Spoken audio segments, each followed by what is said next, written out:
ঈদ মুবারক ওরফে হাম্বা মোবারক। পবিত্র ঈদুল আজহার শুভেচ্ছা সবাইকে। যারা যারা কষ্ট করে গরু কুরবানি দেবেন, অবশ্যই একটা জিনিস খেয়াল রাখবেন। এই যে পবিত্র ঈদুল আজহা, এটাকে কেন্দ্র করে সবাই অনেক কষ্ট করে গরু কুরবানি দেবেন। এটা যেন আল্লাহর রাজি খুশির জন্য হয়। আর সেই সঙ্গে যারা গরু কুরবানি দেবেন, অবশ্যই গরু কুরবানি দেওয়ার পরে যে জায়গাটিতে গরু কুরবানি দেবেন সেখানে পরিষ্কার রাখবেন। কারণ পরিষ্কার পরিচ্ছন্ন ইমানের অঙ্গ। এক জায়গায় গরু কুরবানি দিয়েছেন, অবশ্যই সেই রক্তটা যেন মাটির নিচে দিয়ে সুন্দর করে চাপা দিয়ে রাখবেন।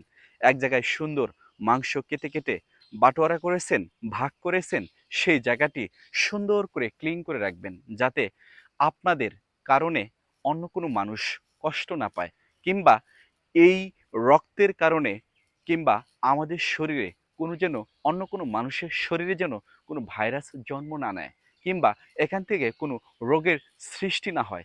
তাই পরিষ্কার পরিচ্ছন্ন রাখবেন, কারণ পরিষ্কার পরিচ্ছন্ন ইমানের অঙ্গ। তাই যে যেখান থেকেই, বিশেষ করে পুরো বাংলাদেশ ব্যাপী, বিশেষ করে মুসলমান ভাই ও বোনেরা যে যেখানেই গরু কুরবানি দেবেন, অবশ্যই নিজ দায়িত্বে সেই জিনিসগুলো, সেই জায়গাগুলো সুন্দর করে পরিষ্কার রাখবেন। সবাই ভালো থাকুন, সুস্থ ও সুন্দর থাকুন। ভিডিওটি ভালো লাগলে শেয়ার করে সবাইকে জানার সুযোগ করে দিন। অসংখ্য ধন্যবাদ সবাইকে।